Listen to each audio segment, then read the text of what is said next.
nyinyi mwasoma kwenye internet, mwafungua internet tofauti,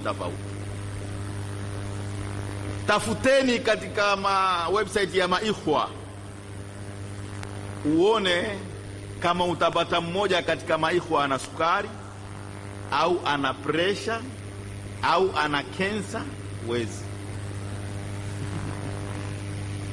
Wezi. Hizi ni adhabu, yuadhibukum adhaban alima. Hizi ni adhabu za kukaa mijini, tunjazana mijini. Kule ni afya na ni ajri. Kwanza ni afya, kisha ni ajri, kisha ni izza.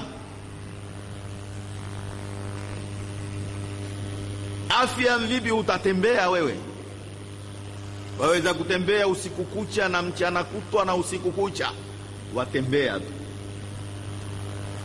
Kupumzika ni dakika 15, wainuka watembea tena. Chakula kidogo, maji kidogo, mwili una nguvu kabisa. Tumekaa mimi na wewe hapa kushindilia tu mara alsa mara maalsa. Huwezi kula, ukila wateuka, utafikiri exhaust impasuka. Hii ni adhab. Illa tanfiru yu'adhibkum adhaban alim wa yastabdil qauman ghayrakum wa la tadurruhu shay'an wallahu ala kulli shay'in qadir. Tutakaa mpaka lini kuingojea adhabu ya Allah?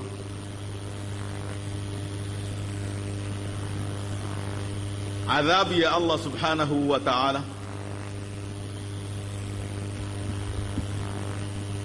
asema tena Allah subhanahu wa ta'ala, fariha almukhallafuna bimaq'adihim khilafa rasulillah. Fariha almukhallafuna, hii ni katika surati Tauba pia, aya 81 mpaka ya 84. Sura hii hata Ramadhani huwa haitafsiriwi, yafinikwa kidogo.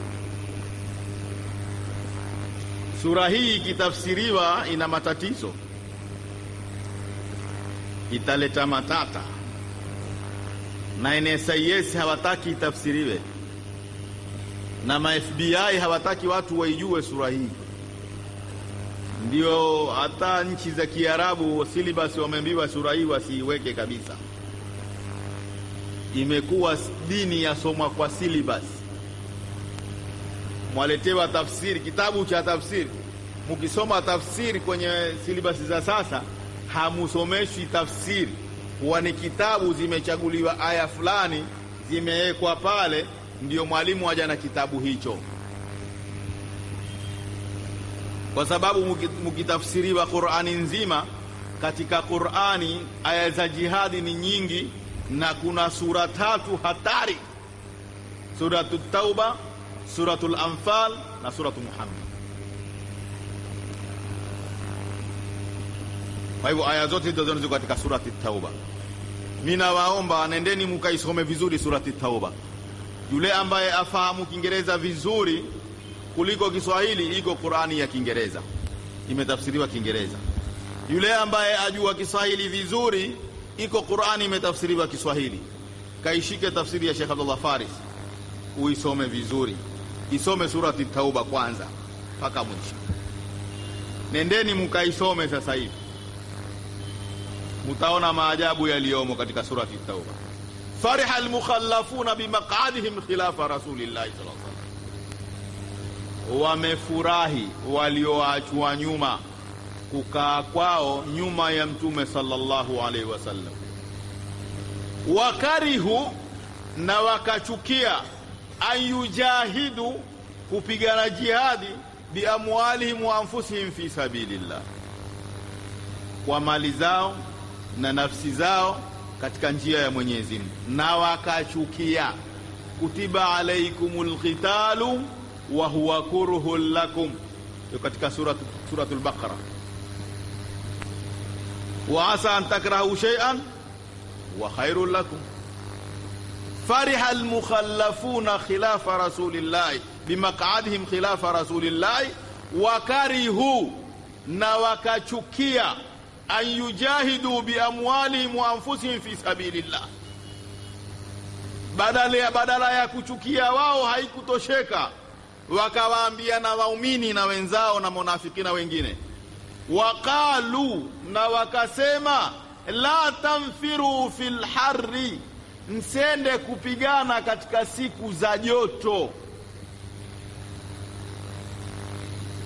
Piga simu sasa hivi yule ndugu yako au rafiki yako aliyoko Arabuni akuambie joto liko kiasi gani. Piga simu leo umuulize joto liko kiasi gani. Huwa kuna joto Arabuni mpaka swala ya alfajiri ukitawadha maji pia mmoto. Na wakati huo wa Mtume sallallahu alaihi wasallam, ngamia hakuwa na AC, wala farasi hakuwa na AC. Ataekwa wapi AC? Ilikuwa ni joto juu ya joto.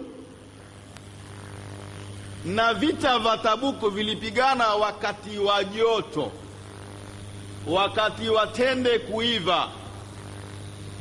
Kuna upepo wa Arabu huita rihu samum, upepo wa joto. Huo ukivuma ndio tende zaiva vizuri. Na wakati wa Tabuk ni wakati tende zaiva tena. Kwa hivyo ilikuwa ni joto kali, na Waarabu walikuwa wapenda, hasa wa Madina, kwa sababu Waarabu wa Maka walikuwa si wakulima. Waarabu wa Maka ni wafanyibiashara, lakini Waarabu wa Madina walikuwa ni wakulima, na tegemeo lao kubwa ni mitende na ukulima na zabibu. Kwa hivyo walikuwa wapenda wakati matunda karibu ya kuiva wabakie wakingojea matunda yao kuyavuna. Wakati huo ndio ikatokea vita vya Tabuk.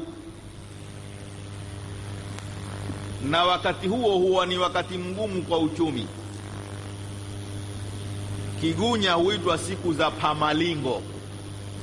Wale ambao ni Wagunya waanza kuelewa siku za Pamalingo. Pamalingo ni vipi?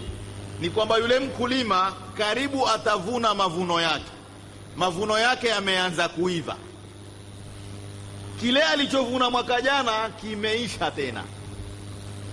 Kwa hivyo bado siku kidogo avune haya ili atie chakula nyumbani. Na hawezi kuondoka kwenda kufanya kibarua apate pesa. Kwa hivyo ni wakati pesa hakuna kabisa. Au waulize wafanyibiashara humu, mwezi huu wa 5 na wa 6 biashara huwa zaanguka chini sana. Kweli urongo? Kwa sababu ni wakati wa karibu na mavuno, na nchi yetu hutegemea mavuno, na kama mavuno hakuna huwa kuna matatizo. Sasa wakati huo kuna joto kali na mavuno karibu yataiva na hakuna pesa, ndio Mtume sallallahu alaihi wasallam vita vyote hawaambii masahaba twenda wapi.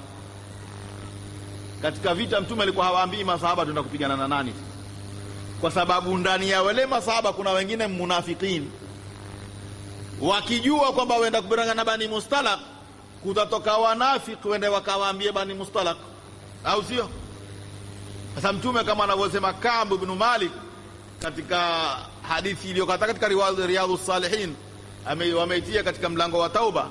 Ka'b ibn Malik asema hakupigana Mtume sallallahu alaihi wasallam ila alikuwa akiwaonyesha masahaba kwenda upande mwingine naye yuenda upande mwingine. Kwa hivyo Mtume alikuwa asema uongo la. Mtume sallallahu alaihi wasallam akitaka kuwageuza akili za munafikini wasije wakatoa siri, alikuwa akiwaambia, mwaonaje Banu Sulaim? Sema ni wanajeshi, tunaweza pigana nao. Tunaweza pigana nao, jiandalieni basi. Sasa kila mtu ataondoka pale ana fikra ya kupigana na nani? Na Bani Sulaim. Kumbe asubuhi watashtukia waelekea Bani al-Mustalaq. Kwa hivyo Bani Mustalak waliolengwa kupigwa, hakuna aliyewapelekea habari mpaka wakajiandaa, ila katika vita vya Tabuk. Vita vya Tabuk vilikuwa vita vizito, vita vya joto, vita hakuna pesa. Mtume ndio akasimama sallallahu alaihi wasallam, sasa twenda kupigana na Warumi, twataka mchango. Warumi wamekuja, wako mipakani, waje jeshi lao laja. Kwa hivyo lazima tuitishe mchango, na jeshi la Mtume sallallahu alaihi wasallam ilikuwa wakati huo ni jeshi la watu 30,000, na ni jeshi la kwanza kufika kiwango hicho, watu 30,000. Kwa hivyo jeshi lataka chakula, lataka vipando, lataka maji. Subhanallah, hii dini yetu hii tunaofuata sisi huu ni uswahili shekhe na kuingia peponi hata yalijal jamalu fi samil khiyati, mpaka ngamia apite kwenye tundu la sindano. Sio dini iliyokuwa ya Rasulullah. Angalia dhiki iliyokuwa na jeshi, haina chakula. Walipofika Hijri, mahali ambapo waligharikishwa watu wa kaumu Saleh, kaumu Thamud, wakapita kwenye mapango ya kaumu Thamud, wakateka maji ya kaumu ya vile visima, wakakanda unga nayo. Mtume akasema msitumie maji hayo, na mkipita hapa piteni mwalia, hapa paliangamizwa watu, na ule unga mliotia maji hayo utupeni. Chakula hawana, wameambiwa na unga wautupe. Sasa wakautupa, wakala nini? Wakala nyasi mpaka wakafura midomo. Walikula nyasi nyingine zina upupu, za washa, midomo ikafura. Kasema tuipenda dini sisi, na Mtume atukanwa na Denmark, nchi kimoja, na kuna bilioni ya Waislamu, na Denmark iko mpaka leo, na wengine wamemkataba na Denmark, wachukua na misaada na Denmark, atikisha rasmi Waislamu. Tuko tutarajia janna kama Abu Bakar na Umar, yaingia akilini? Na hawa unga wao ambao ulikuwa chakula chenyewe nchi ya dhiki, wengine Mtume amewarudisha, rudini, mimi siwezi kuwabeba vitani. Wamerudi, wa ayunum tafidhu min ad-dam, walia. Mtume ambaye sina kipando cha kuwapa, sina chakula, mtakujaje vitani nyinyi? Rudini. Wengine amewarudisha Rasulullah, hawezi kuwabeba, na wakifika chakula cha tupwa, kisha hati na sisi tutaka kuingia peponi. Upepewe na feni, mpaka ukisali wapepewa na feni, mpaka katika sala. Arabuni kuna miesi kama mikabati na Mtume alishuka huko Arabuni, joto hilo. Subhanallah. Sasa wakati huo wa joto kali ndio vita vya Tabuku, watu watoka kwenda vitani. Munafikina wakaona hatuyawezi haya, ndio Mungu akawataja katika Qur'an. Na ukimsikia mtu afanya bidii kupinga